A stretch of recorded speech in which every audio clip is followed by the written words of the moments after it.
Nima uchun Allohni rashk qilmaysiz? Ha, to'g'ri eshitdingiz. Nimaga Allohni rashk qilmaysiz?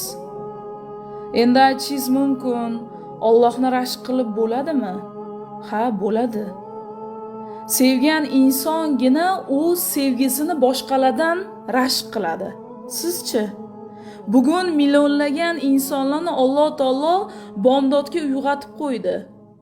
Milliardlagan insonlarni namozga bo'lgan muhabbatini oshirib, namozini hayotini mazmuniga aylantirib qo'ydi. Sizchi? Siz qaysi ro'yxatdasiz? Yoki menga bunaqa gaplarni gapirma, boshimni qotirmagin, borib kelganmisan, men ishonmayman unaqa narsalarga deydigan insonlar bilan qora ro'yxatdamisiz? Hech o'ylab ko'rdingizmi? Nima uchun bugun bomdodga tura olmadim? Nimaga namozlarim chala, qazo?